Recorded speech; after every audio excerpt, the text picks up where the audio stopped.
धन्यवाद करता हूँ कि उसकी अद्भुत कृपा मेरे ऊपर और हम सभी के ऊपर बनाए रखी। और आज एक प्रभु के प्रियजन जो एमपी में अलग अलग स्थानों में रहते हैं उनके साथ मिलने के लिए अवसर मिला इस जूम प्लेटफॉर्म के माध्यम से।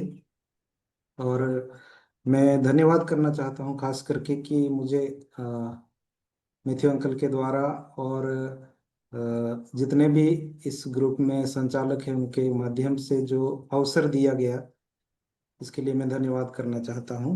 और जैसे आज एक विषय दिया गया है कि सुसमाचार के बारे में बोलने वाले हैं, अंकल ने दोपहर में मुझे अ, पूछा कि आप आज मीटिंग है, मैसेज देंगे क्या।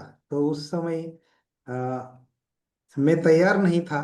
और विषय क्या रहेगा ऐसे अंकल पूछ रहे थे तो कुछ बता नहीं पाया। तो उस समय गॉस्पेल मैसेज होगा ऐसे करके हम अंकल के साथ बात किया। तो हो सकता है थोड़ा विषय अलग भी हो सकता है।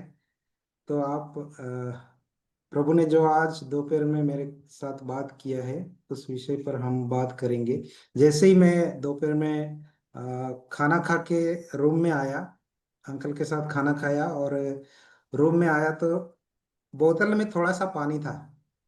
मैं नीचे पानी नहीं पिया और आकर पानी था वो पी लिया और बाइबल को खोल के बैठा। और उस पानी के बोतल पर जब नजर गया तो मेरा ध्यान परमेश्वर के वचन की ओर गया जो कि आज हम देखने वाले हैं।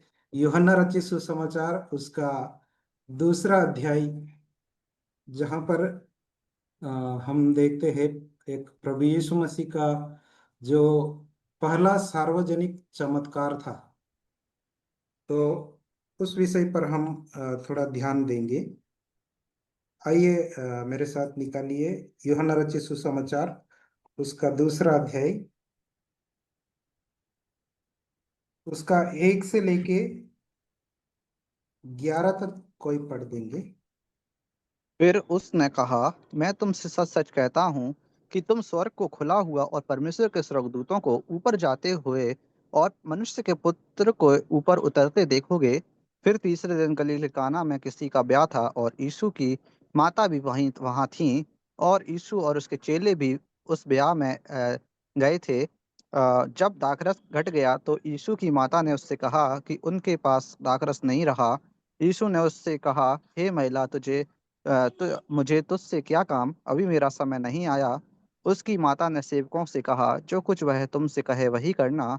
वहाँ यहूदियों की शुद्ध करने की रीति के अनुसार पत्थर के 6 मटके धरे थे, जिनमें दो दो तीन तीन मन सामाता था। यीशु ने उनसे कहा, अब निकलकर भोज के प्रधान के पास ले जाओ। वे ले गए। जब भोज के प्रधान के ने वह पानी चखा तो दाखरस बन गया था और नहीं जानता था कि वह कहाँ से आया है। परंतु जिन सेवकों ने पानी निकाला था वे जानते थे। तो भोज के प्रधान ने दूल्हे को बुलाकर उससे कहा, हर एक मनुष्य पहले अच्छा दाखरस देता है और जब लोग पीकर छक जाते हैं तब मध्य देता है, परंतु तूने अच्छा दाखरस अब तक रख छोड़ा है। यीशु ने गलील के काना में अपना यह पहला चिन्ह दिखाकर अपनी महिमा प्रकट की और उसके चेलों ने उस पर विश्वास किया। धन्यवाद भाई। यहाँ पर हम जब देखते हैं यूहन्ना रचित सुसमाचार, इस सुसमाचार की पत्री को, तो हमें एक बात को ध्यान में रखना है कि प्रभु यीशु मसीह का चेला जो जब्दी का पुत्र और याकूब का भाई था, वह इस सुसमाचार का लेखक है। और वह जब इस सुसमाचार को लिखता है तो एक खास ध्यान देता है कि प्रभु यीशु मसीह कौन है। और यहाँ पर हम इस किताब के बारे में देखें तो किताब को हम एक महिमा की पुस्तक या एक चमत्कारों की पुस्तक भी कह सकते हैं, क्योंकि यहाँ पर जब हम देखते हैं शुरुआती आयत से हम जब पढ़ते हैं पहला अध्याय उसका 1 और 2 में, तो वहां पर हमें पता चलता है कि यूहन्ना हमें बताता है कि प्रभु यीशु कौन है। और जब इस अध्याय से शुरुआत करके यूहन्ना प्रभु यीशु मसीह के बारे में अलग अलग घटनाओं का जो अलग अलग गवाहों के माध्यम से इकट्ठा करता है, और उन घटनाओं को जब लिखता है तो बहुत ही ध्यान पूर्वक वह प्रभु यीशु मसीह के बारे में वर्णन करता है, कि क्योंकि काफी सारे लोग जो कभी यूहन्ना को मसीही समझते थे, या काफी सारे लोग ऐसे समझते थे कि कोई और आने वाला है, कोई दूसरा आने वाला है।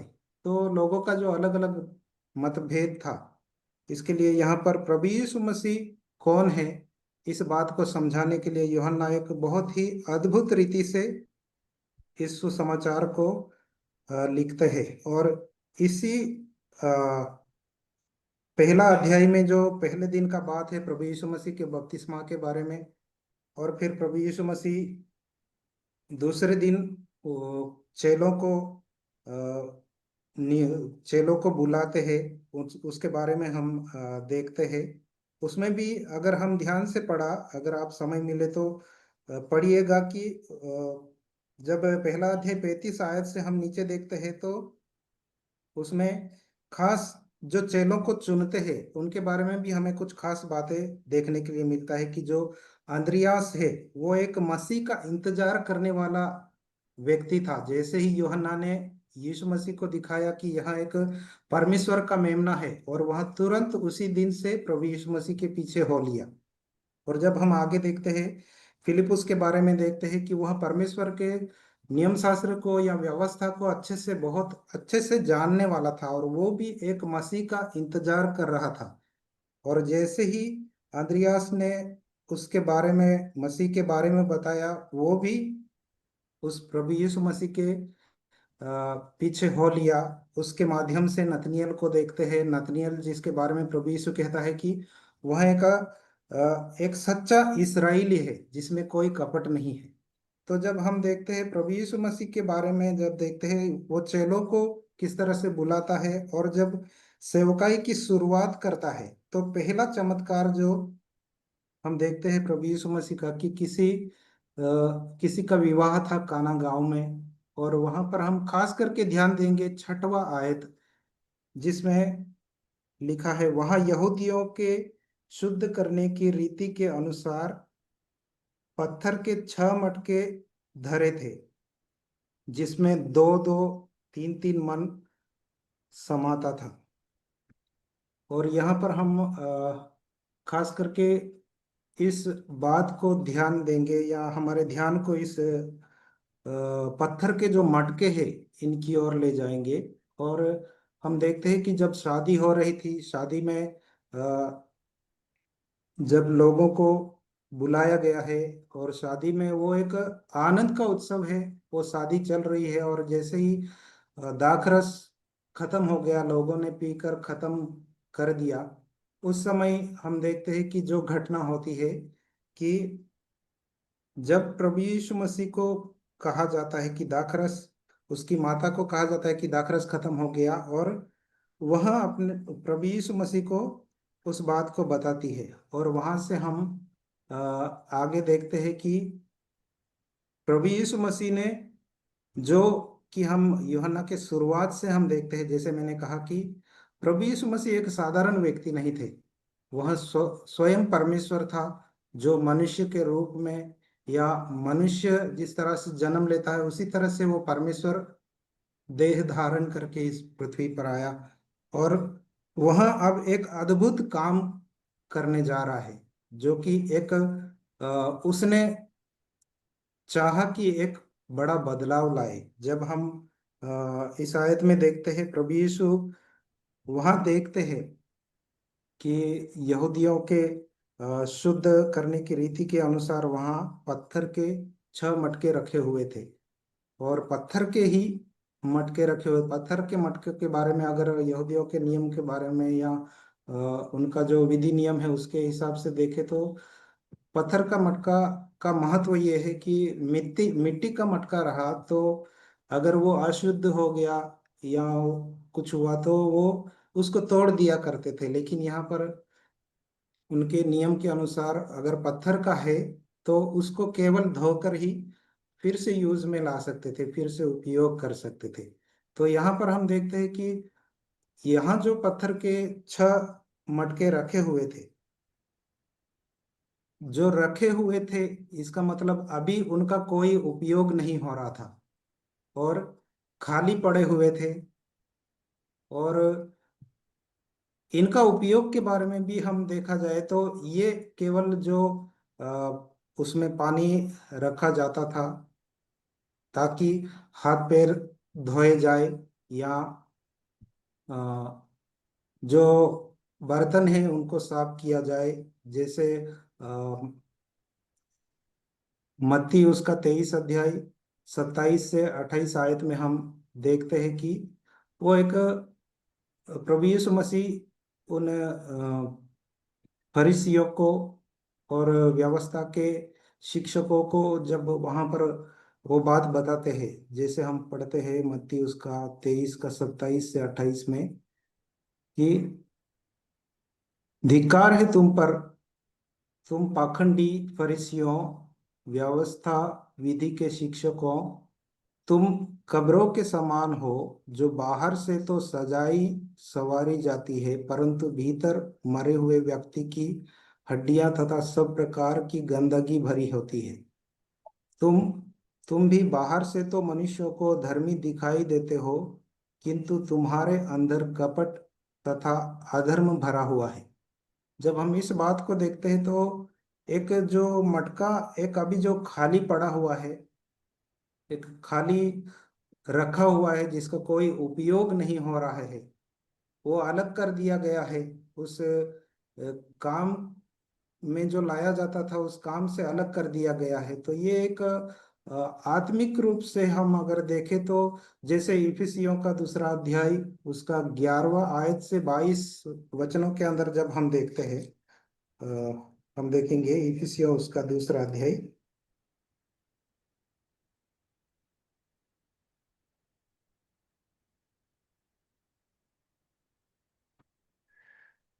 11वां आयत से 22 के अंदर हम पूरा नहीं पढ़ेंगे, लेकिन खास करके ध्यान देंगे 12वां आयत, 13वां आयत और 14वां आयत में हम ध्यान देंगे। तुम लोग उस समय मसीह से अलग और इस्राएल की प्रजा के पद से अलग किए हुए और प्रतिज्ञा की वाचाओं के भागी न थे, आशाहीन और जगत में ईश्वर रहित थे। पर अब मसीह यीशु में तुम जो पहले दूर थे, मसीह यीशु के लहू के द्वारा निकट हो गए हो, क्योंकि वही हमारा मेल है जिसने दोनों को एक कर लिया और अलग करने वाली दीवार को जो बीच में थी ढा दिया। तो यहाँ पर हम देखते हैं कि जो एक अलग करने वाली दीवार, या हम मसीह से अलग थे। कई बार आत्मिक रीति से हम देखते हैं कई सारे लोग आज भी प्रभु यीशु मसीह से, वो एक जिस तरह से परमेश्वर की महिमा के लिए परमेश्वर ने मनुष्य की सृष्टि की, लेकिन पाप के कारण वह उस परमेश्वर से दूर हो गया।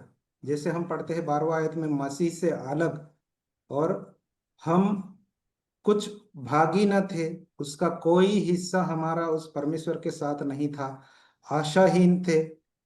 परमेश्वर बिना हम जीवन जी रहे थे, उससे हम दूर ही दूर जा रहे थे, 13 आयत में जो हम पढ़ते हैं शब्द। और 14 आयत में हम देखते हैं कि जो पाप था, जो हमें एक अलग करने वाली दीवार की तरह हमारे बीच में था। और इसमें हम देखते हैं कि जो मसीह जीवन है, इससे दूर ही दूर थे। जब हम 2 तीमुथियुस उसका 3 अध्याय 5वां आयत में हम पढ़ते हैं, उनमें परमेश्वर भक्ति का स्वरूप तो दिखाई देगा, किंतु इसकी सामर्थ पर नहीं। तो जब हम देखते हैं कि कई बार ऐसे होता है कि कई लोग जो परमेश्वर से हमेशा के लिए दूर हो गए हैं, या हो सकता है मसीह में होकर भी वो प्रभु यीशु मसीह पर विश्वास करते हुए भी वो परमेश्वर के इच्छा के अनुसार नहीं जीवन जीने से भी वो एक उस मटके की तरह वो अलग रख दिए गए हैं, अलग कर दिए गए हैं, या उनका कोई उपयोग नहीं हो रहा है प्रभु के कार्य के लिए। उनका जीवन ऐसा है कि वह बस लोगों को दिखाने के लिए, या जो बाहरी सुंदरता जो दिखाई देती है, जैसे मटके अभी रखे हुए हैं, वो खाली पड़े हुए हैं, कुछ उपयोग नहीं हो रहा है। जिस तरह से हम मत्ती 23 का 27 से 28 में देखा कि जो एक खाली कब्र जिसमें हड्डियां सड़ी हुई है, गंदगी है, उसके समान जीवन जीते होंगे। लेकिन यहाँ पर हम इस बात को ध्यान रखना है कि हमें परमेश्वर के उद्देश्य के लिए उपलब्ध होना है। हमें उस परमेश्वर के कार्यों के लिए, या परमेश्वर ने हमें किस लिए बुलाया है, परमेश्वर हमारे जीवन से क्या चाहता है, इस बात को हमें खोजना है। जैसे हम देखते हैं कि उन मटकों का उपयोग हाथ पैर और बर्तन धोने के लिए इस्तेमाल हुआ करता था। और यह हमें याद दिलाता है कि ये अक्सर बाहरी बाहरी चीजों को साफ करने के लिए बताया गया है। लेकिन जब हम देखते हैं कि अ, भजन उसका 51 का 10 में हम पढ़ते हैं, परमेश्वर को केवल बाहरी सफाई नहीं बल्कि हृदय की पवित्रता चाहिए। वो परमेश्वर जो पवित्र परमेश्वर है, न्यायी परमेश्वर है, वह परमेश्वर हमारे जीवन से क्या चाहता है कि वह एक निरुपयोगी, या जिसका कोई उपयोग नहीं हो रहा है, ऐसा नहीं। लेकिन परमेश्वर ने हमें इसलिए रचा है, इसलिए बनाया है, ताकि वह हमारे जीवन से महिमा पाए और उसकी महिमा हमारे जीवन से प्रकट हो। और यहाँ पर हम देखते हैं कि परमेश्वर एक बाहरी दिखावटी जो जीवन है, जिस तरह से मत्ती 5वां अध्याय उसका 16 आयत में देखते हैं कि परमेश्वर पिता हमारा जो प्रकाश है वो औरों तक किस तरह से पहुंचेगा, वो परमेश्वर देखता है। हम मनुष्यों के दिखाने के लिए, या कई बार लोगों से सम्मान पाने के लिए हम, हो सकता है, वैसा जीवन जी के दिखाते होंगे, लेकिन परमेश्वर से बहुत दूर होंगे। अभी अभी एक उदाहरण हमारे एरिया में हुआ कि एक एक भाई था जो बहुत ही हमारे साथ बहुत, जब मिलते थे तो ऐसे दिखाता था कि बहुत प्रभु में बहुत मजबूत है, प्रभु की सेवकाई के लिए उनका बहुत मन है। लेकिन जब कुछ दिन, 1-2 हफ्ते पहले अभी मालूम हुआ कि उनका जीवन, उन्होंने कितना, बस एक केवल कुछ पाने के उद्देश्य से वो अपने आप को इस तरह से दिखा रहे थे कि हाँ मैं प्रभु की सेवा करता हूँ, हाँ मैं इस तरह से प्रभु में मजबूत हूँ, मैं आगे बढ़ रहा हूँ। और ये देख के हम विश्वास भी कर लिया था कि सच में ये भाई प्रभु में बहुत आगे बढ़ रहा है, या प्रभु की सेवकाई के लिए बहुत मेहनती है। लेकिन जैसे देख कि बहुत सारी ऐसे बातें हैं जो हम केवल लोगों को दिखाने के लिए, सामने वालों को दिखाने के लिए करते होंगे, लेकिन परमेश्वर जो मन को, हृदय को परखने वाला परमेश्वर है। यहाँ पर हम देखते हैं कि परमेश्वर केवल बाहरी सफाई नहीं या बाहरी दिखावा नहीं, लेकिन हृदय की पवित्रता चाहता है। और आज वो, जिसका बारे में मैंने कहा, वो भाई आज प्रभु से दूर हो चुका है। उसका जो छुपाया हुआ स्वभाव सामने आ गया। तो प्रभु चाहता है कि वह हृदय से हम उसके पीछे हो ले। जैसे पहला शमूएल उसका 16 अध्याय उसका 7वां आयत में, मनुष्य बाहरी रूप देखता है परंतु यहोवा हृदय को देखता है। और यहाँ पर प्रभु यीशु मसीह का जो ध्यान है वह उन मटकों के ऊपर जो कुछ उपयोग के नहीं थे, एक साइड में कर दिए गए थे, या उनका अभी उपयोग ही नहीं हो रहा था, उन मटकों के ऊपर प्रभु यीशु मसीह का ध्यान गया और उन्होंने चाहा कि उनमें बदलाव लाए। और फिर हम देखते हैं कि प्रभु यीशु मसीह ने 7वां आयत में, उसी यूहन्ना उसका दूसरा अध्याय 7वां आयत में हम देखते हैं कि यीशु ने कहा, मटकों में पानी भर दो। जैसे मैंने पहले कहा, प्रभु यीशु कौन है? जब हम यूहन्ना पहला अध्याय उसका शुरुआत से देखते हैं कि वह स्वयं परमेश्वर है, और पहला अध्याय उसका पहला और दूसरा आयत में हम देखते हैं, और तीसरा आयत में जब हम देखते हैं, सब कुछ उसी के द्वारा उत्पन्न हुआ। इसका मतलब जो सृष्टि की रचना की गई, जितना भी कुछ है, वो सब कुछ परमेश्वर ने रचा। उसके पहले की बात भी यूहन्ना यहाँ पे बताता है कि वह प्रभु यीशु, हमारा उद्धारकर्ता, हमारा मसीहा, वह कौन है। जब हम इस बात को समझते हैं, जब हम इस बात को ध्यान देते हैं, या उस परमेश्वर को हम समझ लेते हैं कि जो हमारा प्रभु यीशु मसीह एक स्वयं परमेश्वर है और सृष्टि का रचने वाला है। और यहाँ पर अभी हम देखते हैं कि वह सृष्टि का रचने वाला परमेश्वर, जिस तरह से उसने सृष्टि की रचना करते समय आज्ञा दी, उन्होंने कहा और होते गया, उसी तरह से हम यहाँ पर देखते हैं प्रभु यीशु मसीह ने चाहा कि उन रखे हुए मटकों का, जो पत्थर के 6 मटके थे, उनका अभी उपयोग में लाए और उसकी महिमा को दिखाए। हम जो पाप के कारण उससे दूर हो चुके थे, अलग हो चुके थे, हम एक अ, उपयोग में नहीं थे, परमेश्वर ने एक बड़े प्रेम से, परमेश्वर का जो महान प्रेम है वो हमारे ऊपर दिखाया उस प्रभु यीशु मसीह के जरिए। जैसे यहाँ पर हम देखते हैं कि प्रभु यीशु मसीह का ध्यान उन मटकों के ऊपर गया, और उन उनके अंदर अभी यहाँ पर प्रभु यीशु मसीह एक अद्भुत बदलाव लाने वाले हैं, जो कि हम देखते हैं। मटकों मटकों के अंदर पानी भर दो, और उन पानी भरने वालों ने, उन सेवकों ने बिना संकोच किए, बिना उससे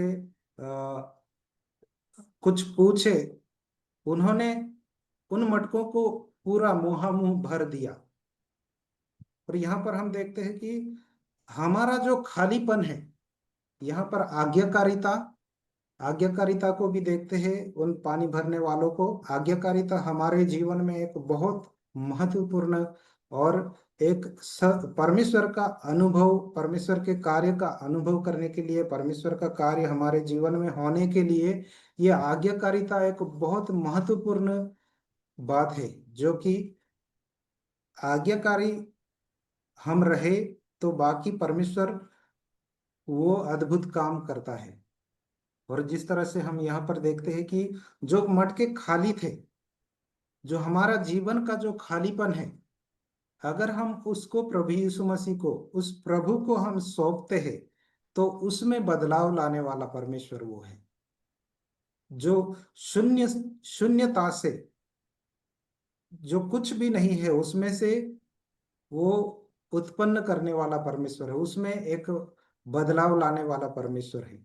जैसे हम एक उदाहरण देखते हैं कि एक किसान किसान अपना काम करता है, जैसे खेत में बुआई करता है, बीज बो देता है, लेकिन वो बारिश को नहीं गिरा सकता है, लेकिन उसका काम वो कर देता है कि बुआई करना है।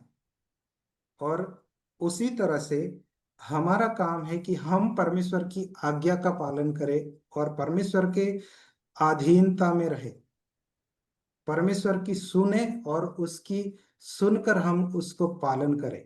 और जब हम देखते हैं कि जब हम पालन करते हैं, अपना खालीपन, अपना जो अकेलापन है, अपना जो हम जो एकदम खाली है, कुछ भी हम, हो सकता है पढ़े लिखे हो या कम पढ़े लिखे हो, हम क्या काम करते हैं, छोटे बच्चे हो या बड़े हो, हम कौन सी स्थिति में हो उसको न देखते हुए, शायद हो सकता है हम कमजोर होंगे, हमारी आदतें कुछ आदतें खराब होंगी। तो ऐसी बातों को हम उस प्रभु यीशु मसीह को जब सौंप देते हैं, जब हम अपने आप को उसके हाथ में सौंप देते हैं, तो यहाँ पर हम एक बड़े परिवर्तन को हम हमारे जीवन में देखते हैं। हमारा काम है आज्ञा मानना, लेकिन उसका परिणाम लाना वो हमें परमेश्वर के ऊपर छोड़ देना है। जिस तरह से एक किसान का उदाहरण दिया कि वो बीज बोता है और बारिश लाना वो परमेश्वर के ऊपर छोड़ देता है। और जब हम देखते हैं कि 9वां आयत में जब हम देखते हैं उनको पानी मटकों में भरने के लिए कह दिया गया, और उन सेवकों ने, उन दासों ने जो पानी को उन मटकों में मुंह भर दिया, और अ, 7, 8 और 9वां आयत में जब हम देखते हैं कि वहां पर उस परमेश्वर के अद्भुत कार्य को हम यहाँ पर देखते हैं कि पानी दाखरस में बदल जाता है। जब मसीह हमारे जीवन में प्रवेश करते हैं तो हमारी पहचान, हमारा उद्देश्य, हमारा अनुभव और हमारा जीवन बदल जाता है। उसी तरह से यहाँ पर हम देखते हैं कि प्रभु यीशु मसीह ने जब उस कार्य को अपने हाथ में लिया, जो दाखरस उस विवाह में घट गया, उस दाखरस को बनाने के लिए या उस दाखरस की अपूर्तता को पूर्तता करने के लिए या पूर्ण करने के लिए प्रभु यीशु मसीह ने एक एक साइड में रखे हुए, जिनका कोई उपयोग नहीं हो रहा था, ऐसे मटकों को उसने उपयोग में लिया, और उनके माध्यम से अभी यहाँ पर हम देखते हैं कि अद्भुत चमत्कार को करते हैं प्रभु, अद्भुत एक आश्चर्य के काम को करते हैं। और यहाँ पर हम देखते हैं कि प्रभु यीशु मसीह जब हमारे जीवन में प्रवेश करते हैं, जब हम उनको अपने आप को सौंप देते हैं, हम उसे अपने जीवन में आने की अनुमति देते हैं, तो वह हमारी पहचान को बदल देता है। एक साधारण पानी, जो एक रंगहीन पानी, और देखा जाए तो दाखरस की तुलना में स्वाद के बारे में भी देखें तो भी पानी का स्वाद और दाखरस का स्वाद, जब हम देखते हैं स्वाद में भी बदल दिया, हमारी पहचान, हमारे उद्देश्य को और हमारे जीवन के अनुभवों को वो बदल देता है जब हम उसको अपने आप को सौंपते हैं। और हम यहाँ पर देखते हैं हमारा जो साधारण जीवन है वो असाधारणता में बदल देता है। वह यह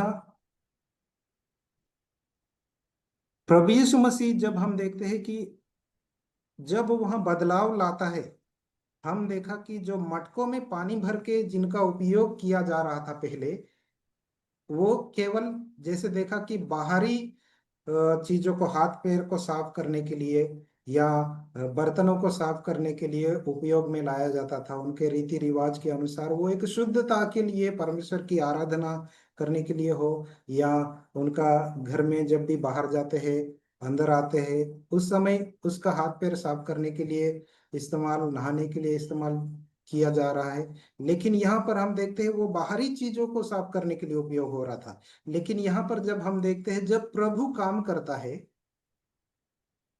जब प्रभु ने अपना काम किया, तो वह अंदर से बदल देता है। वह अंदर से उसका काम शुरुआत करता है, बदलाव का काम अंदर से शुरू करता है और वह बाहर दिखाई देता है।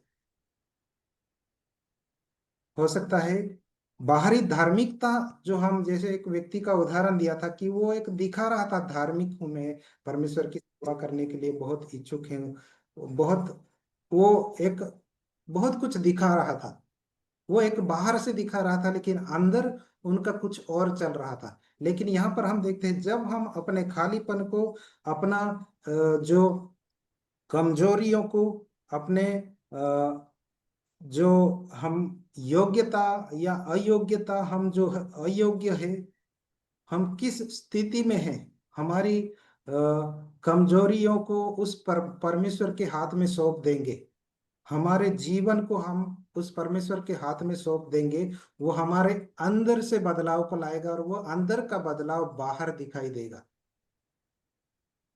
और हम देखते हैं कि प्रभु यीशु हमारे साधारण जीवन को अद्भुत बना देते हैं। दूसरा कुरिन्थियों उसका 5वां अध्याय 17 आयत में हम देखते हैं, यदि कोई मसीह में है तो वह नई सृष्टि है, पुरानी बातें बीत गई, देखो अब सब बातें नई हो गई है। जब प्रभु यीशु मसीह हमारे अंदर काम करना शुरू कर देता है तो हमें एक नई सृष्टि बना देता है। हमारा जो कमजोरी, हमारा जो गलत आदत हो, हमारा जो सेवकाई में हो, या हमारे परिवार में हमारा संबंध एक दूसरे के साथ किस तरह से है, या परमेश्वर की सेवकाई में और भी हम आगे बढ़ना चाहते हैं लेकिन कुछ ऐसी बातें हैं जो हमें रोकती है। जब हम इन सारी कमजोरियों को प्रभु को सौंपते हैं, जब अगर पढ़ाई में, स्कूल में पढ़ने वाले हो, पढ़ाई में कमजोर हो, ऐसे लोग, या जो भी हमारी शारीरिक कमजोरी हो, बीमार हो, या आत्मिकता में बढ़ना चाहते हैं, तो उन कमजोरियों को जब हम उस परमेश्वर के हाथ में सौंप देते हैं तो वह हमारे अंदर एक अद्भुत बदलाव को लाता है। और खास करके हमारा ये पापी जीवन जब हम उस प्रभु यीशु मसीह को सौंप देते हैं और उसको हम जब अंगीकार करते हैं कि वो हमारा प्रभु हमारे पापों को मिटाने के लिए, हमें पापों से छुड़ाने के लिए इस दुनिया में आया, वो स्वयं परमेश्वर जो हमारे पापों के लिए कोई निदान नहीं था, हमारे पापों के लिए कोई मार्ग ही नहीं था क्षमा के लिए, उसका मूल्य चुकाने के लिए इस दुनिया में कोई भी व्यक्ति लायक नहीं था। और वो प्रभु यीशु मसीह स्वयं परमेश्वर, जो पवित्र परमेश्वर, धर्मी परमेश्वर, वो खुद इस दुनिया में उतर आया और उन्होंने अनुभव किया, जो एक, जैसे हम यूहन्ना 1 अध्याय उसका 14 आयत में देखते हैं कि वचन देहधारी हुआ, एक अनंतकालिक परमेश्वर, जो सदा रहने वाला परमेश्वर, जिसका कभी अंत नहीं है, जिसका ना अंत है ना शुरुआत है, ऐसा परमेश्वर एक, जहां देखते हैं हम एक देह धारण किया, जो परमेश्वर एक शरीर शरीर के रूप में जन्म लिया, जो हम एक नाशवान शरीर, हम एक थोड़े समय जीवन जीने वाले एक शरीर को, थोड़ा समय रहने वाले एक शरीर जो एक मौत के बंधन में बंधा हुआ है, उस अवस्था में वो परमेश्वर अपनी महिमा को छोड़कर इस दुनिया में आया ताकि वो हमारे जीवन में बदलाव ला सके, हमारे जीवन में वो परिवर्तन ला सके। एक मिट्टी का, एक जो पत्थर का जो मटका एक साइड में धरा हुआ, साइड में रख दिया गया था, जिसका उपयोग नहीं हो रहा था, ऐसा जो हम पाप के कारण परमेश्वर से अलग हो चुके थे और हम परमेश्वर के उपयोग में आने के बजाय हम परमेश्वर के विरोध में जीवन जीना शुरू किया था। लेकिन परमेश्वर का अद्भुत प्रेम देखो कि वो हमारे पापों की कीमत बनकर, हमारे पापों का मूल्य बनकर, वो पवित्र लहू बहाने के लिए, उस क्रूस पर बलिदान करने के लिए, हमारे लिए, वह खुद पापी होने के लिए, जो पवित्र है, हमारे लिए खुद पापी होने के लिए वो इस दुनिया में उतर आया और खुद जो पवित्र था, धर्मी था, उसकी धार्मिकता, उसकी पवित्रता हमें दी गई और वह हमारे पाप को खुद पर लेकर वह क्रूस पर मारा गया। और यहाँ पर हम देखते हैं यहेजकेल उसका 36 के अंदर हम जब देखते हैं, से 36 का 26 के अंदर, मैं तुम्हें नया हृदय दूंगा। हमारा पापी हृदय उन्होंने ले लिया, हमारा पापी स्वभाव उन्होंने अपने ऊपर ले लिया और क्रूस पर बलिदान हो गया और हमें एक नया जीवन दे दिया उन्होंने। कितना अद्भुत प्रेम है उस परमेश्वर का। हमारे जीवन को बदलने के लिए, हमारे जीवन में परिवर्तन लाने के लिए। जैसे हम यूहन्ना 3:16 में जब हम पढ़ते हैं कि परमेश्वर ने जगत से ऐसा प्रेम किया, परमेश्वर ने जगत से ऐसा प्रेम किया, उसने चाहा कि वो हमसे प्रेम करे। हमारी योग्यता कुछ भी नहीं है, उसने चाहा कि हमसे प्रेम करे वो। हम प्रेम के लायक नहीं थे, और हमारे जो जीवन था वो एक उसके प्रति एक दुश्मन की तरह हम जीवन जी रहे थे, एक शत्रु की तरह। और जिसका फल हमें केवल शिक्षा, दंड और नरक का शिक्षा ही मिलने लायक थे हम। लेकिन उस परमेश्वर के प्रेम ने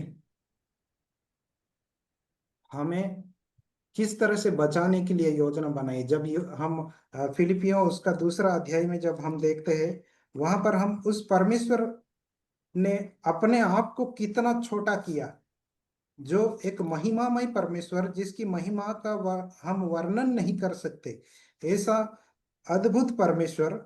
हम फिलिपियों उसका 2 अध्याय देखते हैं, जिसने परमेश्वर के 2 अध्याय उसका 6 आयत 6, 7 और 8 पढ़ेंगे। जिसने परमेश्वर के स्वरूप में होकर भी परमेश्वर के तुल्य होने को अपने वश में रखने की वस्तु ना समझा। वह स्वयं परमेश्वर था, लेकिन वह हम पापियों को, हमें बचाने के लिए जो इस दुनिया में उतर आया। यहाँ पर हम देखते हैं कि वह अपने उस परमेश्वरत्व को वह छोड़ दिया मतलब वो परमेश्वर ने, वो इतना छोटा हो गया कि वह एक नाशवान मनुष्य बनकर इस दुनिया में आया। यहाँ पर हम जब 7वां आयत देखते हैं, उसने खुद को ऐसा छोटा कर दिया, शून्य कर दिया, कि वह एक दास का रूप धारण किया, एक दास बन गया हमारे लिए प्रभु यीशु मसीह, और मनुष्य की समानता में हो गया। फिर नीचे हम पढ़ते हैं, और मनुष्य के रूप में प्रकट होकर अपने आप को दिन किया। दास बन गया, इतना ही नहीं, इतना छोटा बन गया, अपने आप को इतना छोटा किया, इतना नम्र किया कि वह एक मौत का भी अनुभव कर लिया उन्होंने। ऐसा परमेश्वर, जो हम कुछ उपयोग के नहीं थे, हम कुछ काम के नहीं थे, हमें उसकी महिमा के लिए उपयोग में लाने के लिए इतना कुछ कर दिया उस परमेश्वर ने। अपना महिमामय स्थान छोड़कर इस दुनिया में आया और मृत्यु तक सह ली हमारे लिए, ताकि हमारा जीवन में परिवर्तन आए, हमारे जीवन में बदलाव आए। और वो बदलाव इसलिए आए कि हम उसके साथ रहे। हम उससे जो दूर हो चुके थे, अब हमारा उसके साथ मेल हो जाए। जो हम इफिसियों उसका इफिसियों उसका 2 अध्याय 11 से 22 के अंदर हम जब एक एक बात को हम पढ़ते हैं, कि हम 15 आयत से हम देखते हैं, और अपने शरीर में बैर अर्थात व्यवस्था जिसकी आज्ञाएं विधियों की रीति पर थी, मिटा दिया, ताकि दोनों में से अपने में एक नया मनुष्यत्व उत्पन्न करके मेल करा दे। और 16 आयत में भी देखते हैं, और क्रूस पर बैर को नाश करके इसके द्वारा दोनों को एक देह बनाकर परमेश्वर से मिलाए। और हमें जो परमेश्वर से अलग थे, हम उस परमेश्वर के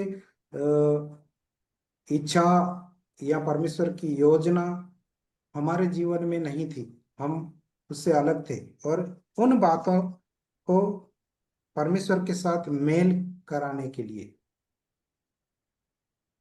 वह प्रभु यीशु मसीह इस दुनिया में आया। और हम देखते हैं कि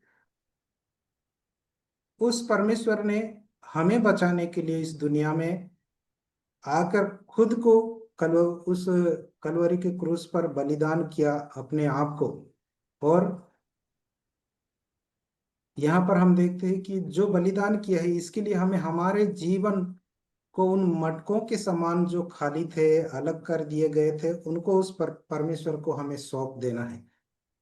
हमारा जो परमेश्वर के कार्य है, हो सकता है आज तक हम लोगों को दिखाने के लिए, या बस हम किसी का मान सम्मान रखने के लिए, हम किसी का भय रखते हुए कुछ परमेश्वर के कार्यों को कर रहे हैं, या हो सकता है हमारे मम्मी पापा हो या हमारे भाई, हमारे रिश्तेदार, उनको दिखाने के लिए हम वैसा जीवन जी रहे हैं। ऐसा जीवन उन मटकों के समान उस परमेश्वर के हाथ में सौंप देना है। हमारे पुरानी आदतों को उस परमेश्वर के हाथ में, उस प्रभु यीशु मसीह के हाथ में सौंप देना है। बिना उद्देश्य का जीवन हमें उसके हाथ में सौंप देना है। जब हम इन्हें प्रभु यीशु मसीह को सौंपते हैं, वह हमें आशीष और उसकी जीवित गवाही का साधन बना देता है। जिस तरह से उन्होंने उन मटकों में पानी भर के उनमें दाखरस बनाकर उनको एक उसकी महिमा प्रकट की उनके माध्यम से, अगर हम हमारे जीवन को उस प्रभु यीशु मसीह को सौंपते हैं, तो वह हमें एक दूसरे के आशीष और जीवित गवाही का साधन बना देंगे। जैसे दूसरा तीमुथियुस उसका दूसरा अध्याय 21 आयत में हम देखते हैं, जो अपने आप को शुद्ध करेगा वह आदर का पात्र होगा। जो अपने आप को उस परमेश्वर के सामने खुद को न्योछावर करेगा, खुद को सौंप देगा, और उस पापी जीवन को या उस परमेश्वर को नापसंद आने वाले स्वभाव को परमेश्वर के सामने रख देगा और खुद को शुद्ध करेगा, तो वह उस परमेश्वर की नजरों में आदर का पात्र होगा। और पत्थर के मटके जो केवल एक परंपरा का प्रतीक थे, लेकिन प्रभु यीशु मसीह ने उन्हें आनंद और आशीष का स्रोत बना दिया। वह हमें भी बुला रहा है कि हम अपने खालीपन को उसको सौंप कर, अपने साधारणता को उसको सौंप कर एक बड़े बदलाव को देखें। और हमारा जो खाली जीवन है, साधारण जीवन है,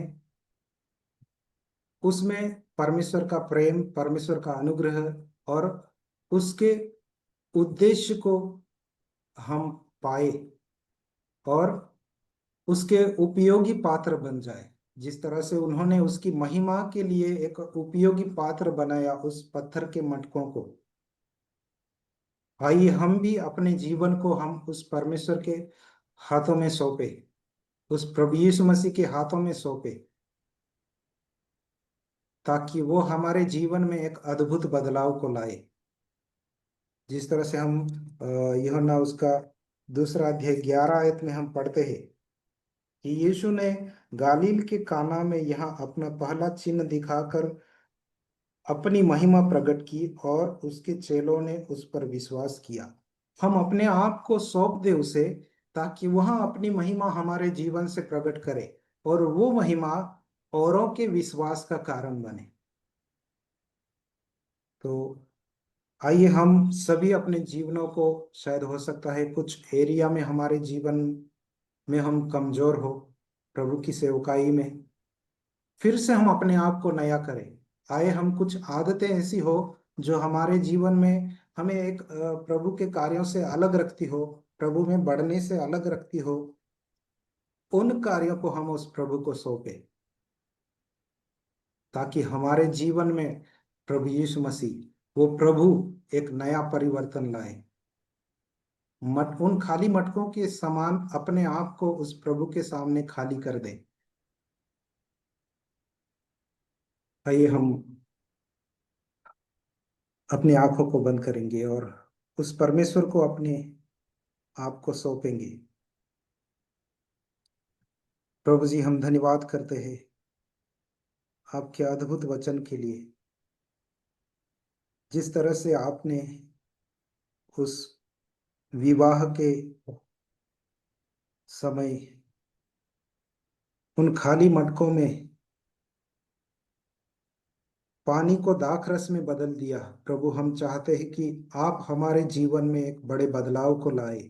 आप हमारे जीवन में ही नहीं, हमारे परिवार में, हमारे गांव में, हमारे एरिया में इस तरह से आप आपकी महिमा को प्रकट कीजिए, ऐसे हम प्रार्थना करते हैं प्रभु जी। हम सभी अपने जीवन को आपके हाथ में सौंपते हैं प्रभु। हमारी कमजोरियों को, हमारी आदतों को, हमारे हर उन बातों को जो आप में बढ़ने के लिए हमें रोकती है, आपसे अलग करती है, आपके उद्देश्य और आपकी इच्छाओं से हमें अलग करती है, उन सारी बातों को हम आपके हाथ में सौंपते हैं प्रभु जी। आज हम अपने आप को आपको सौंपते हुए हम खाली करते हैं, ताकि आप आपकी महिमा को हमारे जरिए प्रकट करें। आपके कार्यों को हमारे जीवन से आप प्रकट करें, और आपके राज्य की बढ़ोतरी और एक दूसरे के उद्धार और उन्नति का कारण बनने पाए हम, ऐसे आपसे दुआ करते हैं प्रभु जी। आप हमें कृपा हम पर कृपा बनाए रखिए, और आप हमें उपयोग करिए, ऐसे हम प्रार्थना करते हैं। प्रार्थना प्रभु यीशु मसीह के नाम से, आमीन। आमेन आमेन।